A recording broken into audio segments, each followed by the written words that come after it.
mengatakan ada loh di antara kalian itu yang melakukan amalan penduduk surga, antara kalian dengan surga, saking banyaknya amal dia dengan amalan surga itu, sampai antara dia dengan surga itu tinggal sejengkal, artinya tinggal senyum doang masuk surga, Pak. Lalu di akhir kehidupannya melakukan amalan penduduk neraka, amalan itu menghapuskan seluruh amal kebaikannya, lalu akhirnya dia masuk neraka. Bismillahirrahmanirrahim. Assalamualaikum warahmatullahi wabarakatuh. Innal hamdalillah wassalatu wassalamu ala Rasulillah wa ala alihi wa sahbihi wa man tabi'ahum bi ihsan ila yaumil qiyamah. Kepada keluarga besar, para pengurus Masjid Al-Falah yang kita cintai, yang semoga masjid ini bukan hanya menjadi tempat kita beribadah, tetapi masjid ini terus memakmurkan setiap para keluarga besarnya dan para jamaahnya, dan senantiasa memakmurkan dan memberikan manfaat kepada orang di sekitar kita. Sebagaimana manusia yang terbaik, manusia yang memberi manfaat, sebagaimana masjid yang terbaik adalah masjid yang terus memberi manfaat, sebagaimana tunas yang bertumbuh menghasilkan daun yang rindang, menghasilkan daun yang rindang dan buah yang manis. Semoga Allah memberikan kepada setiap masjid memiliki sifat yang memberikan kebermanfaatan. Dan kepada kita semuanya keluarga besar kajian Rabu malam, yang semoga kita senantiasa diberikan oleh Allah istiqomah di dalam proses kita mengkaji ilmu dan kebenaran. Karena sesungguhnya yang paling berat ketika kita mengkaji ilmu bukanlah ketika kita hadir, tapi yang paling berat adalah menjaga konsistensi di dalam kita hadir setiap waktunya. Dan kita mempelajari kitab dari halaman pertama sampai halaman terakhir. Ada yang bisa datang di musim hujan, tapi belum tentu bisa datang di musim panas. Ada yang datang di musim gugur, tetapi belum tentu datang di musim semi. Makanya yang Allah nilai adalah sikap istiqomah kita. Karena kebiasaan kita akan menjadikan kita dimatikan di tempat itu dan tidak jauh dari tempat itu. Siapapun yang mencintai majelis ilmu punya kesempatan dan persentase yang besar sekali supaya dia dimatikan di tempat itu dan tidak jauh dari tempat itu. Bukankah kita ingin meninggalnya di surga? Dan bukankah kita tahu taman-taman surga itu majelis ilmu? Semoga Allah memberikan kepada kita sikap istiqamah. Alhamdulillah, tentunya senantiasa kita bersyukur, dan syukur itu sejatinya memang tidak menjanjikan kuantitas, tetapi syukur itu pasti memberikan kepada kita kualitas. Saya tidak pernah mau untuk menafsirkan setiap perintah di dalam agama hanya untuk kepentingan materialisme dan finansial, sebagaimana kalangan materialisme. Kalau kita beribadah pasti kaya. Kekayaan itu salah satu fitrah kehidupan, sebagaimana kemiskinan adalah fitrah kehidupan. Oleh karenanya ketika kita bersyukur, maka kita kembalikan syukur itu konteksnya untuk kehidupan akhirat kita, bukan untuk persoalan duniawi yang sejatinya pasti kita tinggalkan. Dan kalau kita bersyukur, Allah memberikan kepada kita kualitas, walaupun Allah tidak menambah kuantitas yang kita miliki. Kadang-kadang rumah kita masih 200 meter, tidak bertambah setelah kita bersyukur, tetapi kualitas rumah kita 200 meter berbeda dibandingkan dengan rumah yang tidak kita sikapi dengan kesyukuran. Kualitasnya yang akan berbeda. Setidaknya ada 4 perkara yang kita dapatkan kalau hidup kita itu berkualitas ketika kita bersyukur. Kita bahas sejenak, Pak, supaya kita paham. Kalau kita terus bersyukur kepada Allah, Allah memberikan kepada kita kualitasnya itu 4. Apa kualitas yang pertama? Kualitas yang pertama, kalau bersyukur, Allah itu memberikan kepada kita bahwasanya harta yang kita dapatkan itu harta yang mengawetkan dan bukan harta yang merusak. Sudah saya sampaikan di sini. Harta itu 2, ada harta yang merusak, ada harta yang mengawetkan. Harta yang merusak itu adalah ketika kita dapat 100 juta, tetapi kebutuhan kita 150 juta, itu harta merusak. Kita dapat 1 miliar, tetapi kita mendapati suami kita berzina, istri kita selingkuh, anak kita benci setiap mendengar nama kita. Itu harta merusak. Banyak orang hari ini karena fokus mengejar nominalnya dan mengejar jumlahnya, dia tidak peduli kalau harta yang dia dapatkan itu adalah harta yang merusak. Akhiratnya jadi rusak, ibadahnya berantakan, namanya tidak pernah dicatat di dalam masjid, dakwah tidak pernah mendapatkan kontribusi darinya, itu semuanya merusak. Maka sesungguhnya akhirnya 100 juta kalau hartanya itu merusak, maka akibat dan tumbal yang harus dia bayar itu terlalu besar, Pak. Karena terkadang harta itu membawa banyak tumbal. Kamu datang dapat 500.000, dapat 500 juta, tapi dapatnya nanti begini-begini di masa mendatang. Itu harta yang merusak. Orang mukmin itu tidak fokus kepada harta yang merusak. Yang kita inginkan itu adalah harta yang mengawetkan. Sehingga ketika kita dapat harta yang mengawetkan, istri kita, anak kita bertambah cintanya kepada kita setelah kita mendapatkan harta. Rumah kita mungkin tidak besar tapi tidak pernah rusak. Mobil kita mungkin tidak mewah tetapi tidak pernah masuk bengkel kecuali ganti oli. Akhirnya 15 juta yang kita dapatkan terasa cukup karena kebutuhan kita hanyalah 10 juta dan masih bisa nabung 5 juta. 5 jutanya buat apa Ustadz? Nabung untuk bisa membantu Masjid Al-Falah memiliki lift yang sudah lama liftnya nggak adil-adil. Mantap. Mantap kan Pak, kejekan saya. Kita senangkan Pak Haiban. Pak Haiban itu membahagiakannya itu sederhana. Kasih tahu aja tentang lift pasti ketawa. Maka sesungguhnya itulah sifat harta yang sifatnya mengawetkan Pak. Dan kita jangan fokus kepada nominalnya, tetapi fokus kepada harta yang sifatnya mengawetkan. Yang kedua, kalau kita itu diberikan kualitas dalam kehidupan itu apa? Dijadikan kita itu bersahaja ketika kita memandang urusan dunia. Dan kita tidak ngoyo. Kita bukan berarti berpangku tangan, kita bukan berarti nganggur. Enggak. Orang yang bersyukur itu enggak nganggur.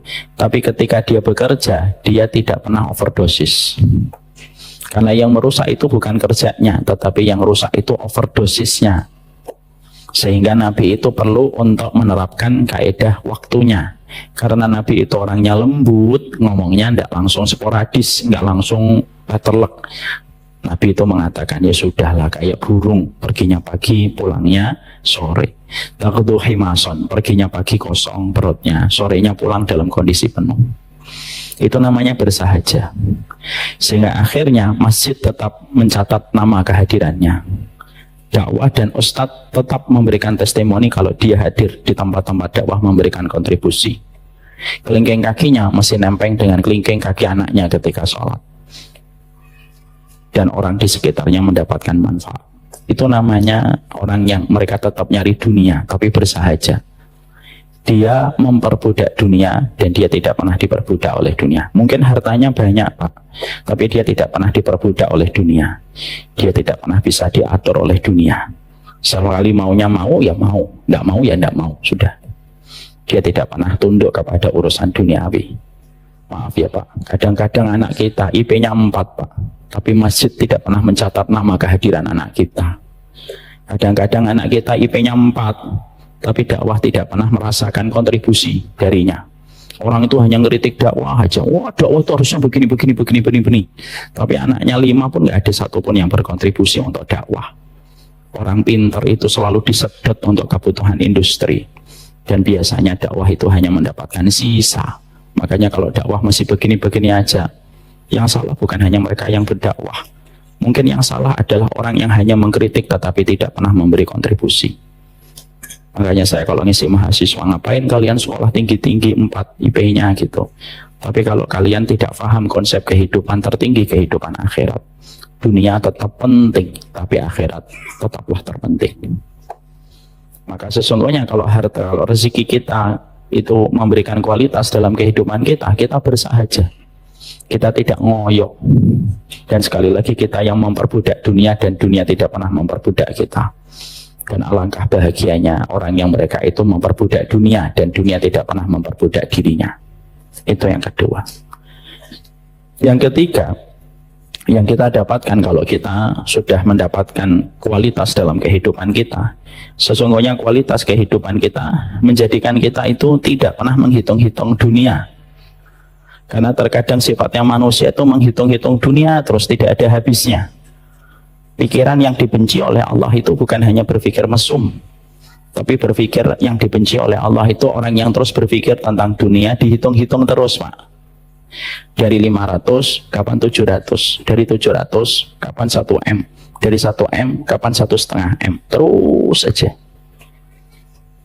Dan akhirnya ingatan dia kepada hartanya lebih sering daripada ingatan dia kepada pemilik harta dan pemilik alam semesta, yaitu adalah Allah. Tidaklah bangun tidur kecuali yang difikir saldo rekeningnya, dan tidaklah dia tidur kecuali yang difikir adalah saldo rekeningnya. Dan akhirnya itu lelah, Pak. Kenapa? Karena sesungguhnya antara kita dengan saldo ketika dihitung itu pasti melelahkan. Dan apa yang terkorbankan pertama kali? Yang terkorbankan adalah pemilik harta, yaitu adalah Allah yang telah memberikan harta itu. Dan capek. Makanya Allah itu tidak memulai surat dengan kata wailun, kecuali hanya di 2 surat. Wailun itu celaka. 114 surat tidak ada yang dimulai dari kata wailun, nggak ada, kecuali 2 surat, Al-Mutaffifin dengan Al-Humazah. Wailul likulli humazatil lumazah. Siapa itu? Alladzi jama'a malahu wa addatah. Ngumpulin, ngitung, ngumpulin, ngitung, ngumpulin, ngitung. Dan kalau kualitas kita nggak dapat, ya kita ngitung saja. Dan akhirnya zikir kita itu adalah zikir kepada pencapaian finansial. Makanya orang munafik itu kan disebut zikirnya sedikit. Kenapa kok sedikit? Karena lebih banyak menghitung harta yang dia telah kumpulkan. Itu bisa kena siapa saja, Pak. Makanya kumpulkan dengan ikhtiar yang bisa kita kerjakan. Setelah itu tidak usah dihitung-hitung. Karena sifat harta itu semakin dikumpulin, semakin dia merusak. Karena semua yang ada pada diri kita itu disetting oleh Allah dan defaultnya oleh Allah itu untuk dikeluarkan. Minum harus ada kan, minum harus jadi air seni. Makan harus jadi kotoran. Harta harus dikeluarkan. Kalau tidak ngerusak harta itu. Makanya akhirnya kalau orang hanya kerjanya ngitung terus, maka itu termasuk tidak berkualitas hidupnya. Dan itu termasuk pikiran yang sangat dibenci oleh Allah, Pak. Kadang kita tidak pernah mikir hafalan kita yang semakin berkurang, tapi selalu sedih ketika menghitung finansial kita yang berkurang. Kata para ulama, kalau sudah kayak gitu hidupnya tidak berkualitas lagi. Ya. Makanya Bapak kalau tiba-tiba istrinya ngomong, Mas, iya itu ada rekeningmu tuh, Bapak lupa. Ah masa? Iya, berapa? 30 miliar Mas. Wah kok saya lupa ya gitu. Itu berarti Bapak sudah tidak menghitung rezeki itu. Mari kita tersenyum karena kita tahu itu tidak mungkin terjadi. Karena begitulah yang kita harus paham. Bukan berarti kita tidak ngitung akhirnya difahami letter luck. Kalau punya bisnis nggak dihitung, nggak juga. Punya bisnis tetap dihitung. Yang dimaksudkan oleh Allah, alladzi jama'a malahu wa adata itu apa? Terus terpikir untuk nambah dan terbebani dengan tambahan-tambahan yang tidak segera grafiknya. Ekonominya pinginnya naik ke atas terus. Nggak bisa Pak kayak gitu. Dan itu bisa terkena siapapun, ustadz, nggak ustadz, mau yang ngomong mik ataupun yang dengarkan sama. Kita semuanya punya sebuah kewajiban. Jangan menghitung-hitung harta. Itu yang kedua. Itu yang ketiga. Yang keempat, kualitas kehidupan kita itu bagaimana kalau kita betul-betul bersyukur. Yang keempat, kalau kita betul-betul telah bersyukur gitu kepada Allah setiap waktunya, telah betul-betul bersyukur kepada Allah, kualitas hidup kita itu apa? Ya kualitas kehidupan kita itu, kesedihan dan kegembiraan kita itu tidak pernah terjadi hanya karena masalah harta. Ya senangnya itu karena urusan akhirat, dan kalaupun luput tidak pernah bersedih kecuali yang menyedihkan itu luputnya dari perkara akhirat. Akhirnya diberikan kecukupan oleh Allah Subhanahu wa taala. Bapak dan Ibu masih ingat kan saya pernah menyampaikan perkataan Imam Syafi'i bahwasanya kecukupan itu hak prerogatifnya Allah. Dan kita sering berulang-ulang menasihati diri dan menasihati bersama di taman ilmu ini. Yang kaya belum tentu cukup, yang miskin belum tentu kurang. Karena banyak orang yang menjadi koruptor itu ya karena kaya Pak, bukan karena miskin. Saya itu ngajar di KPK, kemarin sempat saya nanya, Pak, rata-rata yang korupsi itu rekeningnya di bawah 1M atau di atas 1M? Di atas 10M Ustaz. Jawabannya, Masya Allah ya. Berarti yang menyiksa kita itu bukan kefakiran, tetapi yang menyiksa kita itu adalah kekurangan. Kita itu hari ini dipaksa oleh paham materialisme kalau memandang orang yang fakir itu pasti sedih, padahal belum tentu mereka sedih, karena kecukupannya itu diberikan oleh Allah. Bapak terkadang lihat nggak anak Bapak, ada anak kita kadang-kadang Pak Kadang-kadang mau minta apapun tuh tidak mau gitu. Kadang-kadang kita mau belikan barang itu tidak mau. Nah, itu handphonenya sudah pecah itu, sudah ada tanda karetnya 4 itu, berarti pedes banget itu. Karena screennya pecah gitu. Tapi beliin ya. Lalu anak itu mengatakan, enggak usah Bi, masih bisa dipakai. Itu berarti hatinya Pak yang dilembutkan supaya dia tidak perlu membeli, supaya Bapak mendapatkan arti kecukupan di balik gaji UMR-nya. Kadang-kadang anak kita, sebelum kita nemenin istri kita belanja, anak kita dudukkan. Nanti kalau lewat toko mainan, jangan beli macam-macam ya nak. Tapi rezekinya bulan ini agak mepet. Ngelihat aja ya, nggak usah beli anak kita. Ya Bi, ngelihat aja, terus nggak usah beli. Jalan anak kita Pak, ngeliatin toko mainan, kita ngomong ngelihat aja ya, jangan beli gitu. Anak kita iya gitu sampai muter kepalanya. Tapi dia nggak ngomong beli. Itu Allah Pak, itu Allah yang menggerakkannya. Makanya dulu, maaf ini saya ini nggak penting, tapi saya cuma pengen nambahi supaya masuk kepada poin yang keempat ini. Saya dulu itu jadi anak nggak pernah tega minta Pak. Dari waktu kecil bapak saya dan ibu saya selalu ngomong, mau apa nak? Enggak butuh apa-apa. Mau minta itu rasanya berat aja, di mulut itu rasanya itu susah gitu. Dan saya itu enggak tahu kenapa kalau mau ngomong sama bapak itu enggak tega. Oh, setelah saya ngaji gitu di kitab baru saya tahu, oh dulu yang menjadikan hati saya tidak tega minta sama bapak itu ya Allah. Supaya bapak terasa cukup dengan apa yang beliau dapatkan. Itulah yang dinamakan dengan kualitas kita kalau bersyukur Pak. Jadi syukur itu bukan hanya kalimat pembuka dan opening yang diucapkan tanpa makna. Kadang-kadang Ustadz kalau buat muka majelis ilmu itu ayo marilah kita menjadi hamba yang bersyukur, salatu wassalamu kepada Rasulullah, lewat Pak. Padahal syukur sedahsyat itu apabila kita pikirkan ya. Jadi bukan berarti nanti setelah ini tidak usah kita koreksi orang lain sudah syukur atau belum ya. Cukup kita mengkoreksi kita. Tidak usah kita WhatsApp sepupu kita, kelihatannya kamu ini kurang bersyukur. Tidak usah. Syukur itu adalah evaluasi kita kepada kehidupan kita. Semoga Allah menjadikan kita selalu bersyukur kepadanya di dalam setiap kehidupan kita, insya Allah. Amin, insya Allah. Bapak dan Ibu yang semoga Allah rahmati, kita akan melanjutkan kajian kita, yaitu surat Al-Ma'idah 83. Mari kita buka di dalam Al-Quran surat Al-Ma'idah 83. Bagi yang membawa kitab, silahkan dibuka. Ya, bagi yang membawa kitab, silahkan dibuka. Doa Rabbana ke-33. Dan saya sudah tidak lagi mengingatkan, sudah membawa kitab atau tidak. Saya tahu jawabannya tidak membawa kitab. Ya. Mari kita buka doa Rabbana ke-33. Kita mendapatkan pada surat Al-Ma'idah 83, yaitu Rabbana amanna faktubna ma'asyahidin. Mari kita ucapkan bersama-sama. Rabbana amanna faktubna ma'asyahidin. Ya. Tentunya kemarin kita sudah membahas cukup panjang. Dan kita telah membahas cukup lama. Bagaimana surat Al-Ma'idah 83 ini merupakan salah satu doa yang Allah abadikan dari lisannya utusan-utusan Raja Najasyi yang datang kepada Nabi SAW.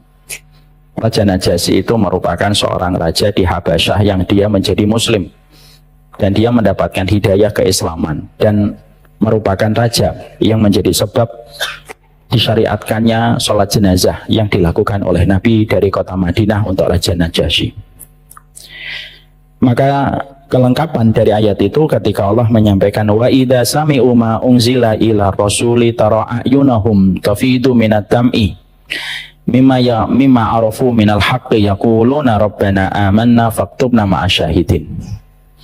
Kalau kita membaca secara lengkap di dalam surat Al-Ma'idah 83, maka di dalam ayat itu diterangkan wa idza sami'u ma unzila ila rasuli, dan sesungguhnya utusan-utusan Raja Najasyi yang jumlahnya ada 12. Ketika mereka mendengar apa yang disampaikan oleh Nabi ketika membacakan ayat yang turun kepadanya, Tara a'yunahum tafitu minad dam'i mimma arafu minal haqq.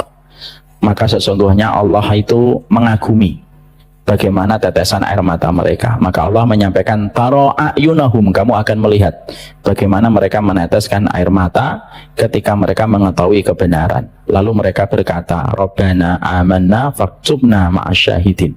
Ya Allah, sesungguhnya kami beriman dan catatkanlah kami sebagai orang yang memberikan kesaksian kepada Al-Quran dan kepada Nabi Muhammad SAW. Pada pertemuan yang lalu kita membahas poin yang pertama, bahwasanya poin yang pertama adalah ternyata di antara semua yang terjadi ketika utusan Raja Najasyi yang jumlah mereka itu ada 12 ketika ketemu dengan Rasulullah SAW, dari aktivitas yang mereka lakukan semenjak mereka pergi dari Habasyah sampai ketemu Nabi, dari semua rangkaian perjalanan panjang mereka sampai ketemu Nabi, maka yang Allah abadikan itu apa? Tara a'yunahum tafidhu minad dam'i mimma arafu minal haqq. Yang diabadikan oleh Allah itu satu bagian, yaitu ketika Allah itu mengagumi bagaimana mereka mudah meneteskan air mata ketika mereka mengetahui kebenaran, ketika mereka mendengarkan Quran yang dibacakan Nabi kepada mereka. Dan di situ kita paham air matanya kita selaku manusia dan air matanya kita selaku makhluk itu air mata yang mahal. Kalau air mata ini jatuh semata-mata karena Allah. Karena yang Allah abadikan apa? Kamu melihat tetesan air mata mereka, dan Allah abadikan dalam Quran, Pak. Berapa banyak orang menangis di atas muka bumi ini tetapi tidak diabadikan peristiwa itu oleh Allah di dalam Quran. Tapi menangisnya hamba ketika mereka menangis ketika takut kepada Allah itu air mata yang Allah ulang-ulang di banyak ayat ketika Allah mengabadikan itu. Berarti di belakang mata kita ini ada sebuah modal besar untuk memasukkan kita ke surga. Modal air mata yang jatuh ketika takut sama Allah. Dan kemarin kita sudah menerangkan panjang lebar. Ada 3. Ada air mata yang mubah, ada air mata kemaksiatan, dan ada air mata yang di dalamnya menyebabkan haramnya neraka dan wajibnya kita masuk surga. Ini sudah kita bahas.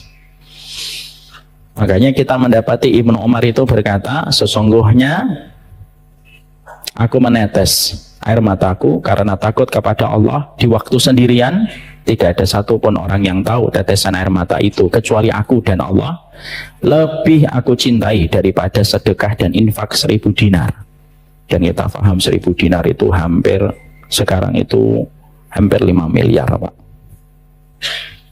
Makanya sampai para ulama mengatakan, kalaulah aku pernah menetes air mataku dan aku tahu tidak ada yang tahu tetesan air mata itu karena Allah, kecuali karena Allah, itulah yang membuatku masih punya harapan untuk masuk surga. Makanya kita mendapatkan jutaan kubik dan jutaan galon tidak akan pernah bisa memadamkan api neraka walaupun hanya secuil. Tapi api neraka itu bisa dipadamkan dengan tetesan air mata. Itulah mahalnya air mata. Dan itulah kenapa kita harus menjaga mata dan menjaga telinga. Karena apa yang kita lihat dan apa yang kita dengar itu mempengaruhi kelembutan hati kita untuk meneteskan air mata untuk mata kita. Itu sudah kita pelajari. Sekarang kita membaca. Di situ ada perkataan Allah Subhanahu wa Ta'ala, ada perkataan mereka, yaitu adalah Rabbana amanna. Maka setelah mereka mendengarkan Al-Quran yang dibacakan oleh Nabi, hati mereka itu lembut, Pak. Itu menunjukkan kepada kita bahwasanya Quran itu dahsyatnya luar biasa. Ya. Makanya utusan Raja Habasyyi yang mereka sebelumnya beragama Nasara, ketika mereka itu mendengar Quran itu dibacakan itu langsung mereka meneteskan air mata dan langsung beriman. Itu menjadikan kita paham Quran itu terkadang dipengaruhi siapa yang membacanya. Karena ketika Nabi membacakan menjadikan mereka itu menangis dan langsung mereka itu beriman. Karena memang Quran itu mukjizat terbesar dalam kehidupan manusia. Makanya maaf, Pak, anak kita kalau hafal Al-Quran, semoga Allah mudahkan. Nah, itu sebenarnya kita ini telah meninggalkan mereka di dalam sebaik-baik penjagaan. Karena apa? Karena berarti mereka telah berada pada mukjizat terbesar kehidupan manusia, yaitu Quran. Dan itu merupakan perkara yang betul-betul mampu melembutkan hati manusia. Makanya sampai Raja Habasah itu utusannya itu sampai nangis gitu. Nah, ini juga menjadi teguran kepada kita. Kalau hari ini kita mendengarkan Al-Quran dan tidak meneteskan air mata, dosa apa yang telah kita lakukan sampai mata kita tidak meneteskan air mata disebabkan bacaan Quran? Mungkin sudah terlalu banyak hal yang tidak perlu kita dengarkan, lalu sering kita dengarkan dan menjadikan akhirnya tidak tersentuhnya kita dengan lantunan firman dan ayat suci Al-Quran. Ya. Makanya sampai dikatakan sama sahabat Utsman, lamma tahurat qulubukum lamma syabiat min kalami rabbikum. Hati kalian itu kalau bersih pasti tidak akan pernah cukup mendengarkan Al-Quran. Al-Quran yang dibaca dalam kondisi sendirian itu sangat dahsyat keutamaannya. Ya. Maka sesungguhnya di situ dikatakan amanah dan mereka langsung beriman. Lalu kalimat setelahnya adalah faktubna ma'asyahidin, maka tetapkanlah kami sebagai orang yang betul-betul mampu mempersaksikan Quran itu datangnya dari Allah dan iman kami kepada Allah. Artinya utusan Raja Najasyi yang jumlahnya 12 itu langsung meminta amanah, kami beriman. Itu berarti merupakan permintaan paling tinggi manusia itu beriman. Kalimat setelahnya faktubna ma'asyahidin, tetapkan kami sebagai orang yang menyaksikan kebenaran iman dan Al-Quran. Artinya Pak, di situ para ulama menerangkan sesungguhnya 12 utusan itu ketika mereka mengatakan beriman kepada Nabi, mereka khawatir jangan-jangan hidayah iman yang telah mereka dapatkan nanti hilang sebelum mereka mati. Makanya mereka langsung mengatakan amanna faktubna ma'asyahidin, kami beriman dan tetapkan kami sebagai orang yang menyaksikan kebenaran iman sampai kami mati. Ada penjelasan tafsir yang bagus sekali ketika di dalam beberapa tafsir diterangkan ucapan para utusan Raja Habasyah ini, mereka itu seakan-akan tidak langsung menerangkan kepada kita mendapatkan hidayah itu gampang, tapi terkadang menjaga hidayah itu susah. Karena terkadang kita itu gampang mendapatkan hidayah Pak, tapi menjaga hidayah itu tidak gampang. Makanya akhirnya permintaan setelah beriman itu langsung apa? Tetapkanlah iman sampai kami mati, mempersaksikan kebenaran iman kami dan Quran sampai kami mati. Itu permintaannya. Berarti hidayah itu betul-betul menjadi satu perkara yang paling mahal.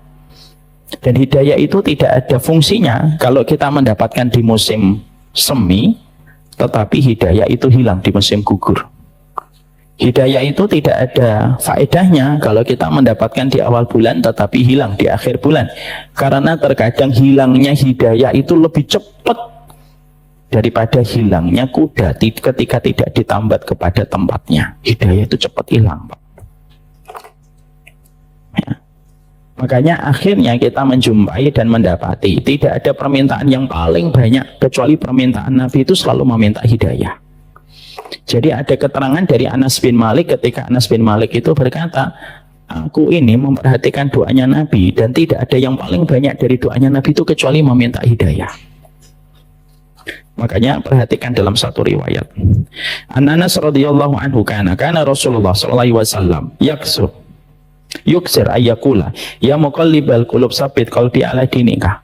Anas bin Malik itu memberikan testimoni tidak ada yang diperbanyak Nabi kecuali doa meminta hidayah, dan salah satunya doa yang paling sering dipanjatkan oleh Nabi itu apa? Ya muqallibal qulub sabit qalbi ala dinika. Ya Allah yang memutarbalikkan hati, tetapkanlah hatiku di atas agamamu. Maka Anas bin Malik berkata, fakultu ya Rasulullah amanna bika wa bima ji'ta bihi fahal takhafu alaina. Maka pada saat itu para sahabat itu Anas bin Malik mengatakan, ya Rasulullah kami sudah beriman kepada engkau dan beriman kepada apa yang engkau datang kepada kami. Apa yang kamu khawatirkan? Apa yang engkau khawatirkan terhadap kami? Fahal takhafu alaina, apa yang kamu takutkan dari kami ya Rasulullah? Kami sudah beriman, kami juga sudah mempercayai dan mengimani apa yang engkau bawa. Lalu beliau mengatakan, innal quluba baina isba'aini min asabi rahman. Maka Rasulullah itu mengatakan sesungguhnya hati manusia itu berada di antara jari jemarinya Allah, dan Allah lah yang memutarbalikkan kondisi hati manusia. Artinya Nabi itu khawatir kalau kita di akhir kehidupan itu tidak mendapatkan hidayah sebagaimana hidayah itu pernah indah datang pada kehidupan hati kita.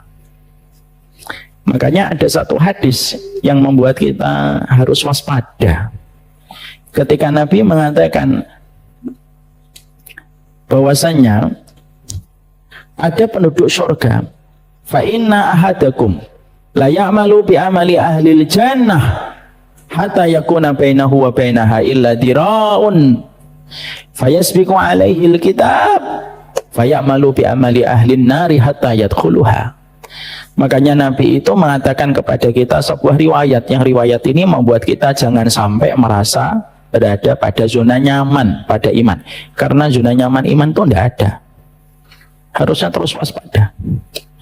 Nabi mengatakan ada loh di antara kalian itu yang melakukan amalan penduduk surga, antara kalian dengan surga, saking banyaknya amal dia dengan amalan surga itu, sampai antara dia dengan surga itu tinggal sejengkal. Artinya tinggal senyum doang masuk surga, Pak. Fayasbiqu alaihi alkitab, lalu didahului dengan catatan kitab, lalu di akhir kehidupannya melakukan amalan penduduk neraka, amalan itu menghapuskan seluruh amal kebaikannya, lalu akhirnya dia masuk neraka. Bukankah kita sering lihat, Pak, ada pacuan F1 atau motor Grand Prix, selama 12 putaran dia nomor 1, Pak, di akhir putaran dia justru disalib. Bahkan terkadang dia kecelakaan dan tidak sampai ke garis finish. Ada hadis itu supaya kita ini harus mawas diri. Hidayah yang kamu dapatkan 5 tahun lalu itu belum tentu jaminan bahwasanya hidayah itu akan terus ada sampai nanti hari ketika kita wafat. Makanya akhirnya permintaan amanna faktubna ma'asyahidin, iman dan catatkan kami memberikan kesaksian ini sampai mati. Sebagaimana Rasulullah melanjutkan hadis panjang tadi, hadis panjangnya tadi itu apa? Fa inna ahadakum la ya'malu bi amali ahli nari hatta yakuna bainahu wa bainaha illa dira'un fayasbiqu alaihi alkitab fayamalu bi amali ahlil jannah hatta yadkhuluha. Ada juga di antara kalian loh orang yang melakukan amalan penduduk neraka terus sampai dia dengan neraka tinggal sejengkal. Lalu catatan takdir mendahului dan dia melakukan amalan penduduk surga di akhir kehidupannya. Lalu Allah menerima tobatnya dan menghapuskan catatan dosanya dan memasukkan dia ke surga. Ya. Sehingga akhirnya di situ kita mengerti. Hari ini Pak kita ngaji, belum tentu kita masih di tempat ngaji 5 tahun yang akan datang. Makanya utusan Raja Habasyah ini paham hidayah itu mahal. Ketika mereka merasakan nikmatnya iman, ketika mereka itu menangis dan mendapatkan iman, ketika mereka beriman kepada apa yang didakwahkan Nabi Muhammad, mereka tidak hanya fokus mengatakan kami beriman, tapi matikan kami dalam iman itu. Faktubna ma'asyahidin. Karena yang kita khawatirkan itu bukan hari ini, tetapi yang kita khawatirkan adalah hari di mana kita pada hari itu diwafatkan dan belum tentu kita mendapatkan keimanan. Ya. Makanya Nabi itu selalu minta hidayah. Makanya doa pertama kali di dalam Al-Quran, kalau kita membuka surat dari Al-Fatihah sampai surat An-Nas, apa doa pertama kali di dalam Al-Quran? Doa meminta perlindungan dari hutang? Enggak. Doa meminta surga? Enggak. Doa pertama kali di dalam Al-Quran dari surat Al-Fatihah ketika kita membacanya 17 kali, yaitu adalah ihdinas siratal mustaqim. Sampai kita baca 17 kali minimal dalam sehari, supaya Allah itu memberikan kepada kita hidayah. Karena hidayah itu bisa hilang kalau kita tidak menjaganya dengan baik. Bapak dapat handphone bagus, tapi Bapak tidak pernah menjaganya. Secara pelan tapi pasti handphone Bapak diambil orang. Bapak letakkan di depan, diletakkan. Mana handphonenya Mas? Di belakang situ. Ada orang yang mengambilnya. Mana motornya? Motornya di situ, nggak saya kunci, kuncinya saya tinggal. Jangan kamu harapkan motor itu akan terjaga. Kenapa? Tidak ada ikhtiar.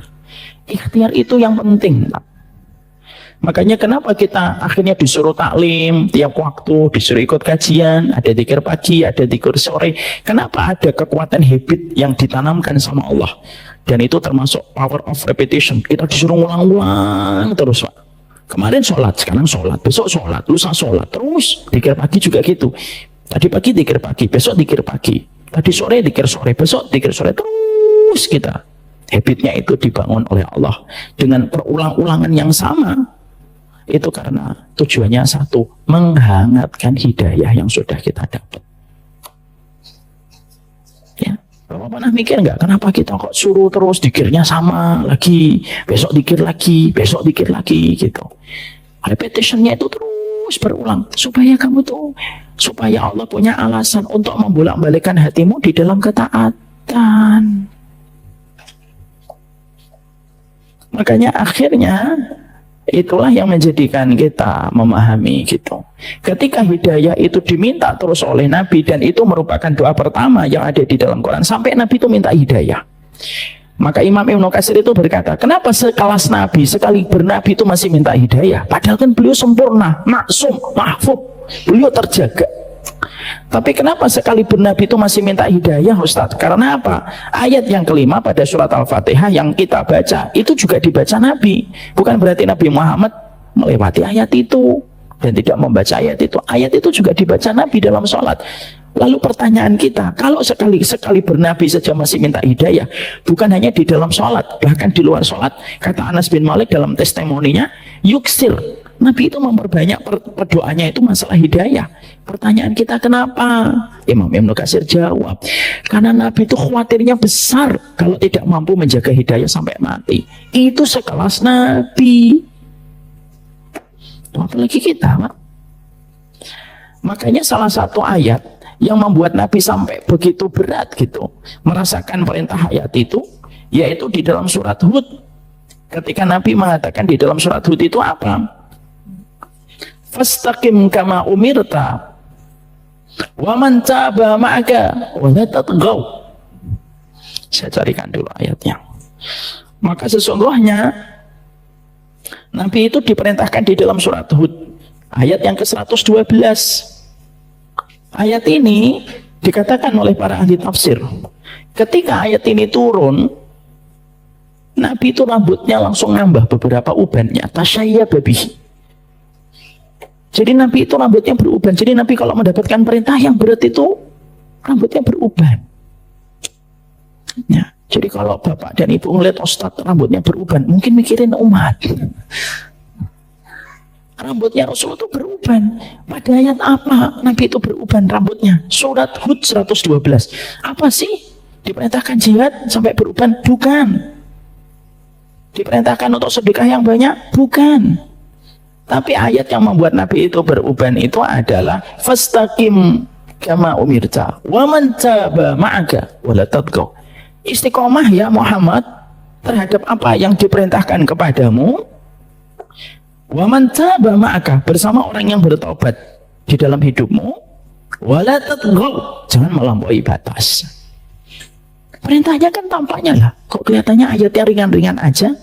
Ringan karena kita tidak paham konsekuensi dari ayat itu. Berat karena Nabi tahu konsekuensi ayat itu. Makanya akhirnya kalau sekelas Nabi saja meminta hidayah, sampai Nabi beruban ketika mendapatkan sebuah ayat yang menekankan beliau untuk istiqamah, saking merasanya beratnya untuk istiqamah sampai beliau meminta kepada Allah supaya diberikan hidayah, itu karena beliau tahu menjaga hidayah itu bukan perkara gampang. Dan Nabi menempati janjinya sama Allah. Beliau meninggal dunia dalam kondisi tugas telah disempurnakan. Dan Allah mengirimkan tanda husnul khatimah bagi Nabi Muhammad ketika meninggal di atas pangkuan Aisyah. Apa itu Ustaz? Bagaimana keningnya Nabi itu berkeringat sebagai tanda husnul khatimah, sebagaimana Nabi jauh sebelum meninggal dunia sudah berkata dan bersabda, ya mutul mu'min bi'arqil jabin. Sesungguhnya orang mukmin itu kalau meninggal dunia itu berkeringat ininya. Dan Nabi mendapatkan itu dari sisi Allah. Karena susah, Pak. Makanya akhirnya Nabi juga mengatakan innal imana fi jawfi ahadikum la yakhlufu kama yakhlufu saw. Sesungguhnya iman itu kadang-kadang kayak baju yang ketika kamu tidak pandai menjaga, lama-lama baju kita lusuh, Pak, lecek. Disebabkan karena kurangnya kita memberikan perawatan dan maintenance kepada baju kita. Iman itu kata Nabi ya kayak begitu. Dan yang menjadikan kita mendapatkan musibah besar adalah ketika hidayah Allah kirimkan, tetapi engkau merusak hidayah yang sudah Allah anugerahkan. Makanya akhirnya Rabbana amanna faktubna ma'asyahidin, ini penting untuk diresapi. Ustaz, iya, apa perkara yang bisa menghilangkan hidayah itu? Perkara yang bisa menghilangkan hidayah itu 5, Pak. Mari kita pelajari 5 perkara yang bisa menjadi karat dan menjadikan berkaratnya besi iman yang sudah kita dapatkan, dan menjadikannya berkarat besi hidayah yang sudah kita peroleh dari sisi Allah. Apa itu perkara yang menjadikan hidayah itu bisa berkarat? Yang pertama, kata para ulama, yang pertama itu adalah ketika kondisi hati kita setelah mendapatkan hidayah itu tidak segera kita jaga, supaya hati kita itu menjadi bersih dengan tidak adanya kesombongan dari apa yang telah kita dapatkan dari hidayah. Yang bisa jadi hidayah itu datang melalui rangkaian ilmu dan rangkaian ibadah. Ya. Jadi terkadang kita mendapatkan ada seseorang menjadi pelakon dalam hidayah, lalu dia meningkatkan eskalasi ibadahnya dan meningkatkan volume keilmuannya, tapi ternyata dia tidak menjaga bagaimana kondisi hatinya. Dan sesungguhnya tidaklah setan ketika melihat seseorang sudah menambah ilmunya, sudah menambah taatnya, setan tidak lagi menggoda dengan godaan biasa, tapi setan itu menggoda dengan godaan yang membuat dia selalu lengah dalam perkara itu, yaitu adalah kesombongannya. Ketika kesombongan itu bisa menghancurkan setiap hidayah yang telah didapatkan. Kadang-kadang sombongnya orang yang telah memiliki ilmu dan telah memiliki amal ibadah itu lebih tidak terasa mematikan dibandingkan dosa besar yang dilakukan para pendosa.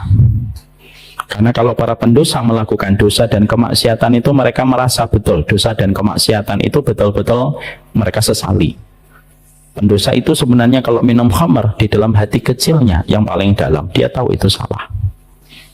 Ketika seseorang itu berzina, di dalam hati kecilnya itu masih ada sebuah pelita bahwasanya dia itu tahu itu salah.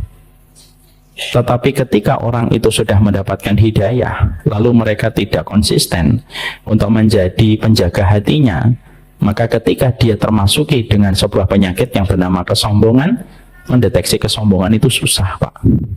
Tidak segampang ketika mendeteksi dosa.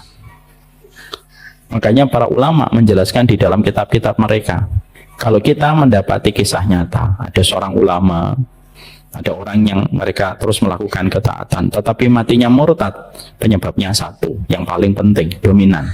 Penyebabnya pasti ada kesombongan di balik setiap pencapaian taat dan ibadah. Ada tukang muadzin bertahun-tahun, dia memandangkan adzan dan tidak pernah lewat dari sop yang pertama, tapi matinya murtad sebagaimana kisah yang disampaikan Imam Qurtubi. Itu karena ada kesombongan pada pencapaian ilmunya dan ibadahnya.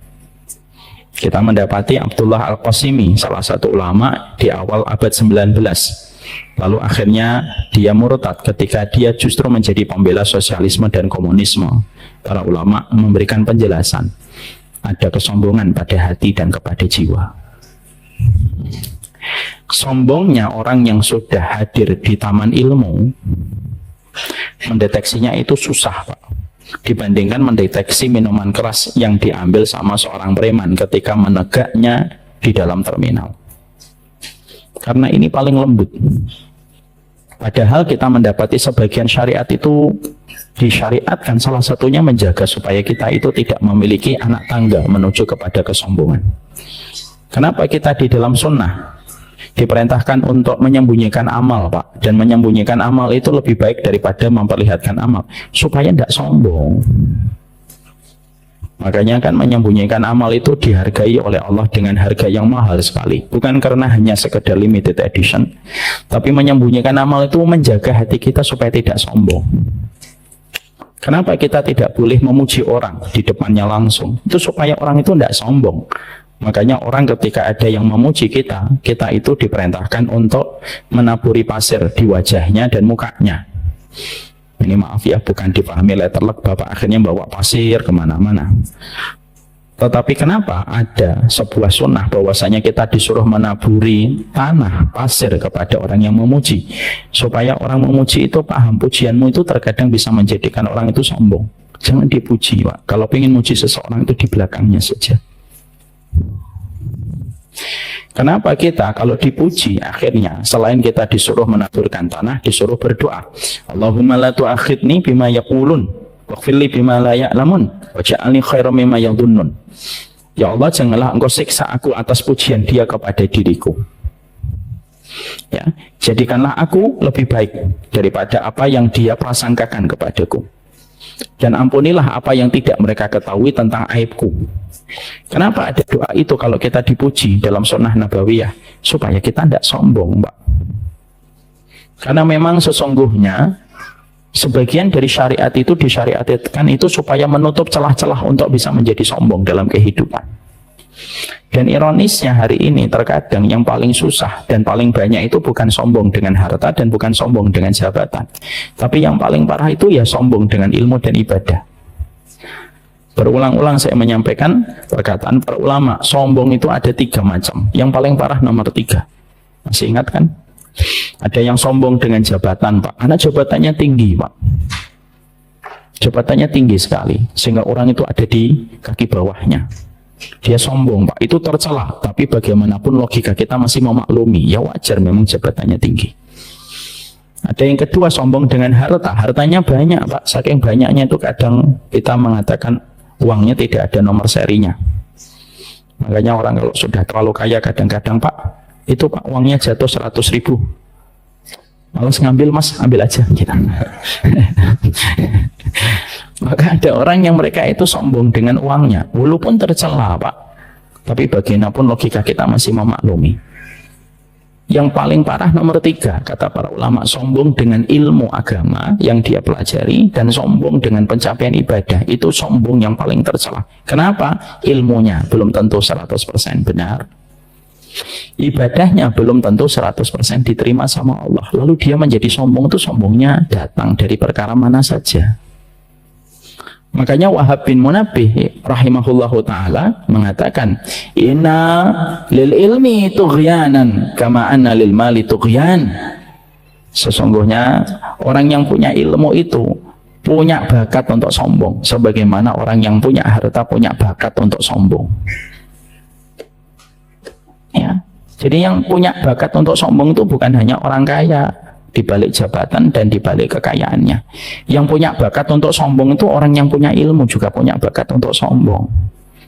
Nah, orang itu biasanya kalau dapat hidayah, yang pertama kali berubah itu apa? Ilmunya dan ibadahnya. Lalu tanpa disadari setan itu tahu ini sudah dapat hidayah, mau dikata apa? Sudah tidak bisa diapa-apain, sudah dapat hidayah.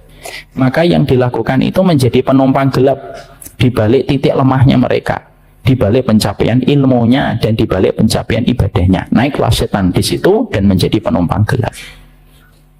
Lalu akhirnya terjadilah apa yang terjadi. Dia bisa jadi, Pak, penampilannya tetap penampilan orang yang dapat hidayah, tetapi hatinya telah jauh dari kebaikan hidayah itu sendiri.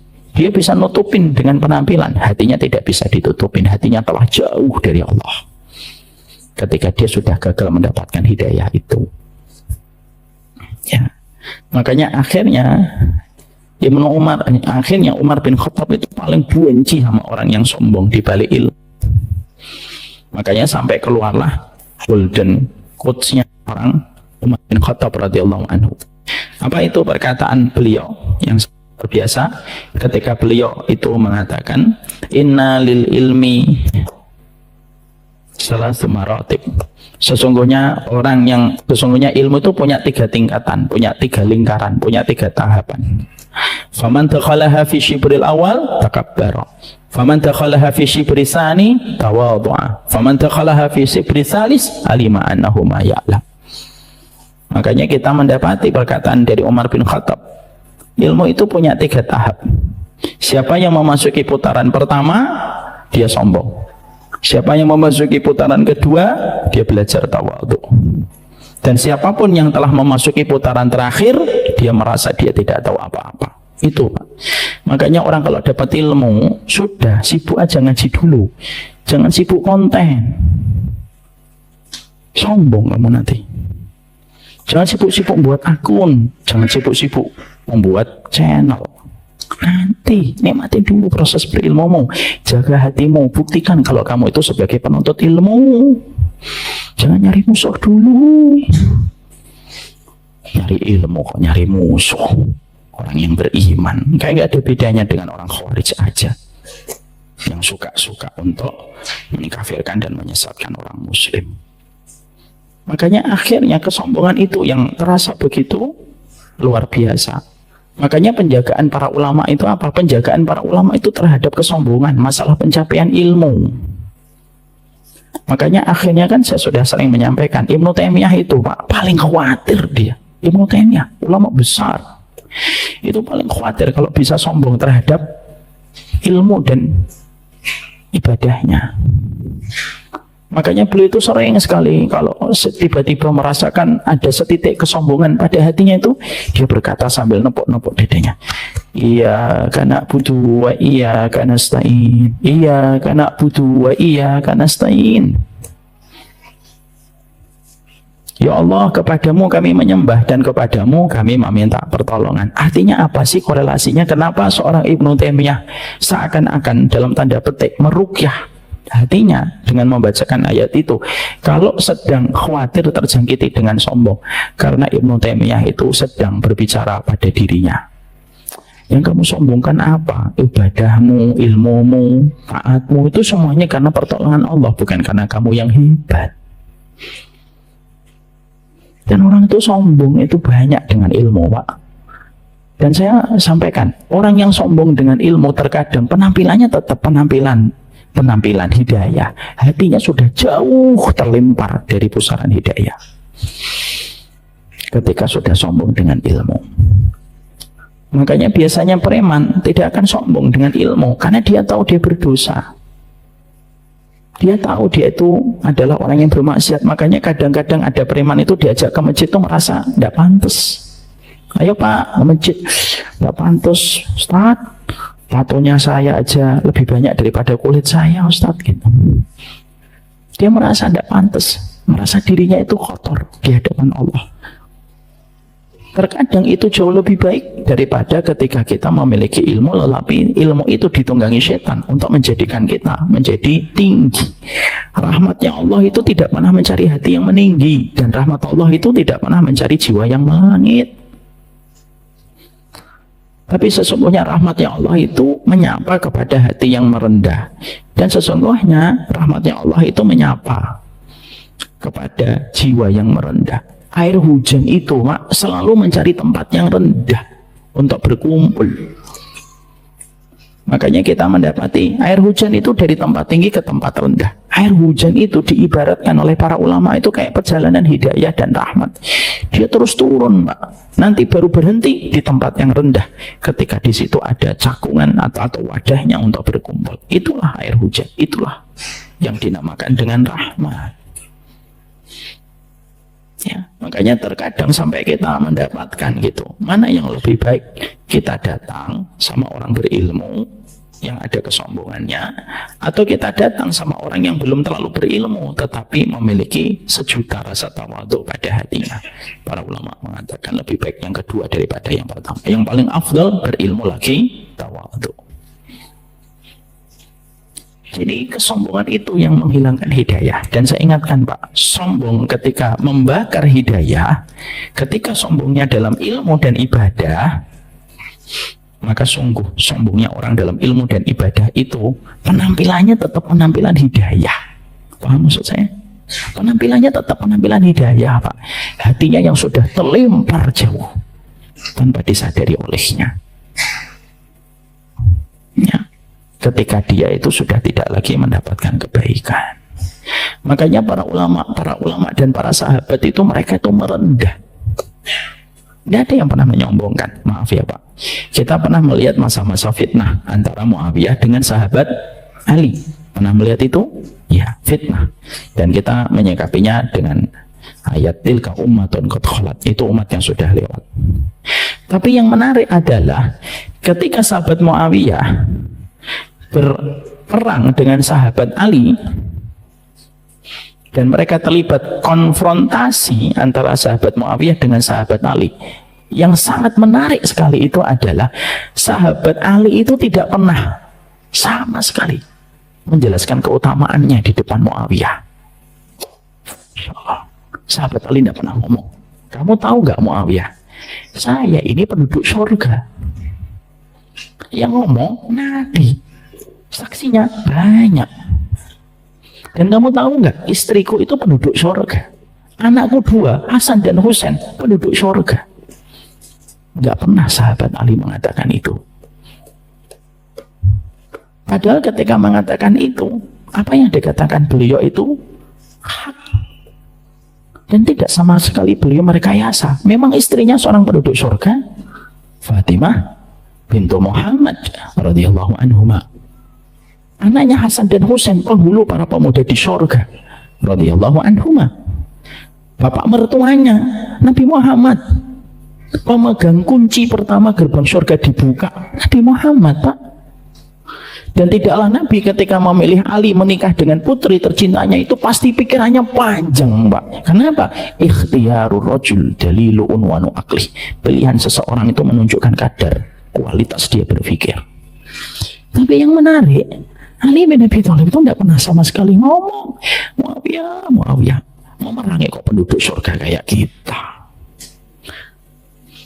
Dan menariknya pula, Ali itu tidak pernah nuduh Muawiyah itu sebagai pembenci sunnah gara-gara dia itu keluarganya Nabi. Pernah nggak Ali itu ngomong, kamu itu membenci sunnah? Oh, kok gitu? Iya, karena kamu memerangi saya itu menantunya Rasulullah. Enggak, Pak.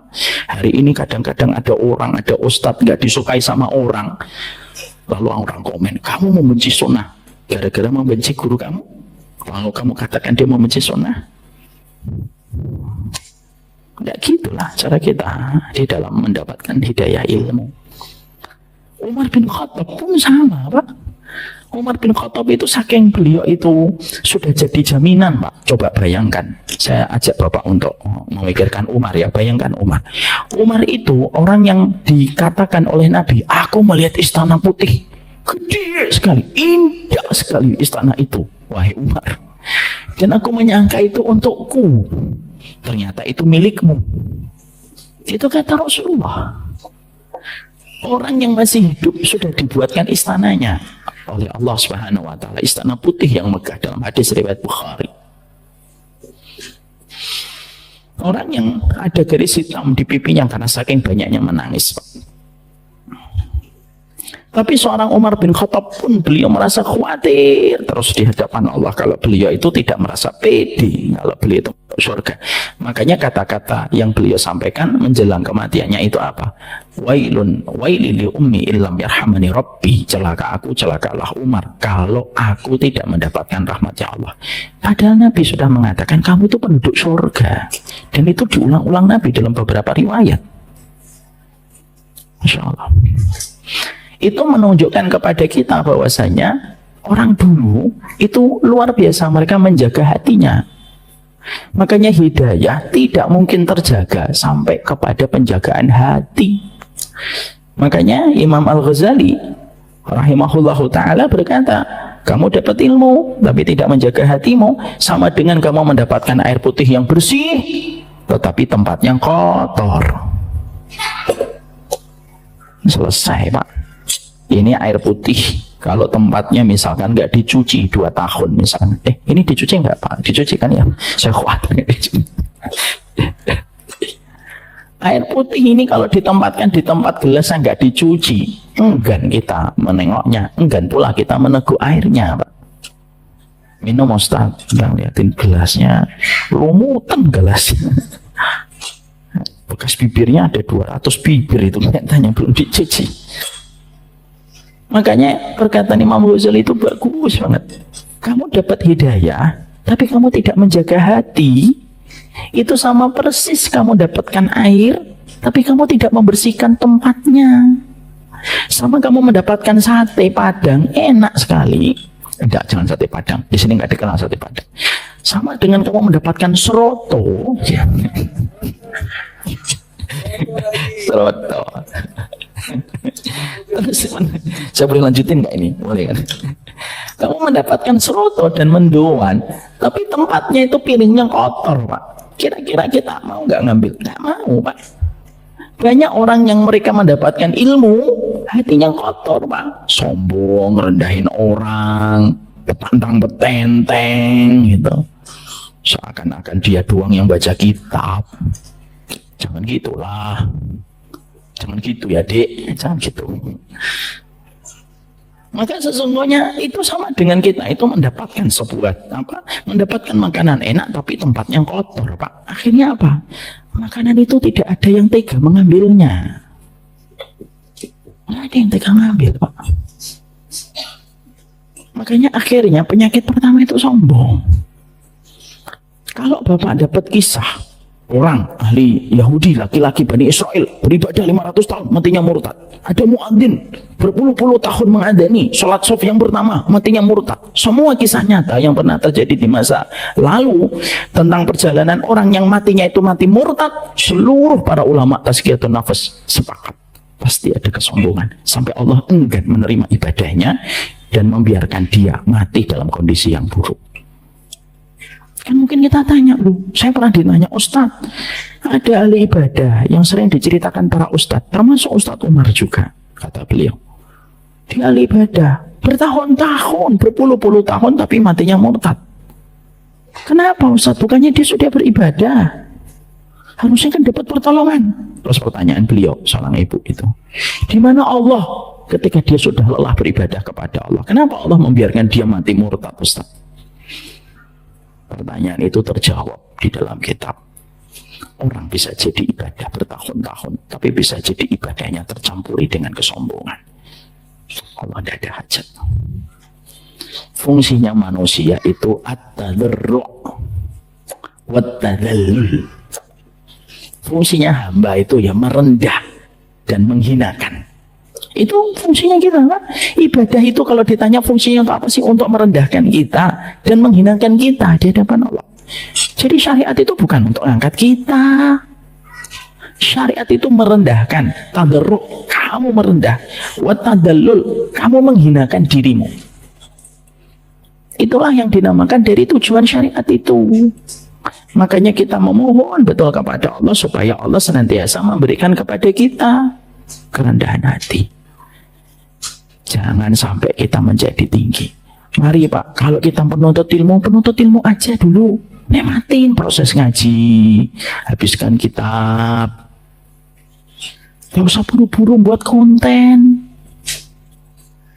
Udah, jadi penuntut ilmu aja yang merasa kadar ilmunya itu kecil dan cetek. Daripada kita sok jago. Yang tanpa sadar, orang beriman ada sebagian jengkel melihat kita. Belum lagi para malaikat yang melihat kita. Belum lagi Allah. Janganlah kita itu memperkeruh suasana dengan menambah fitnah. Kapan fitnah itu semakin besar? Ketika orang bodoh dikasih panggung. Janganlah. Jangan dikasih. Kita belajar aja. Janganlah kita menjadi orang yang pahamnya separuh, ngomongnya double. Pahamnya separuh, tapi kalau ngomong tuh double. Enggak. Jangan. Merendah. Lebih baik kita mengatakan tidak tahu. Bapak tidak cocok sama Ustadz, lebih baik saya belum cocok sama beliau. Sudah di situ aja. Kalau memang kapasitasmu memang bukan kapasitas orang pernah belajar di rahim ilmu, ya ngerti lah. Seorang yang tidak pernah kuliah arsitek aja tidak pernah dia mengkritik arsitek. Saya saja nggak pernah sekolah arsitek, saya nggak berani tuh ngomong sama arsitek, Pak. Jadi ini menurut saya itu begini, Pak. Ada rumus-rumus yang kita. Orang yang belajar teknik sipil itu tidak akan mungkin dia menerima pendapat sama orang yang tidak pernah belajar teknik sipil. Dan sekarang Pak, Kualitas agama itu lebih rendah seakan-akan daripada arsitektur dan teknik sipil bangunan. Kenapa? Semua orang bisa ngomong, semua orang bisa buat konten. Ya selesai, Pak. Banyak orang yang akhirnya nanti semakin menjadi jadi. Maka akhirnya disitulah kita mengerti, kita itu harus menahan diri. Jangan sampai ada kesombongan di dalam ibadah kita. Ilmu kita, Pak, 100% dipastikan benar semuanya, kita tidak tahu. Ibadah kita dipastikan diterima oleh Allah, kita juga tidak tahu. Ya sudah, kita merendah. Allah lebih menyapa orang yang merendah daripada orang yang meninggi dalam pencapaian ilmu dan ibadahnya. Jadi yang pertama, poin yang menjadikan orang lepas dari hidayah itu kesombongan di balik setiap pencapaian ilmu dan pencapaian ibadahnya. Paham di sini, Pak? Ini yang pertama. Apa yang kedua? Apa yang ketiga? Apa yang keempat? Insya Allah, karena saya kasihan Pak Hiban nggak ada Bu Nino, ya.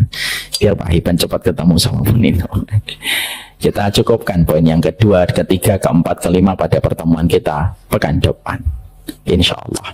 Semoga Allah memberkahi setiap langkah kita dalam kebaikan. Semoga kita terjaga hatinya setiap waktu, setiap saatnya. Semoga Allah jaga hati kita. Allahumma ati nafsi taqwaha wa zakkiha anta khairu man zakkaha anta waliyuha wa maulaha. Ya Allah, berikanlah kepada hati kami, jiwa kami ketakwaan dan kesuciannya. Tidak ada yang mengendalikan dan menguasai dan membolak-balikkan hati dan jiwa kami kecuali Engkau.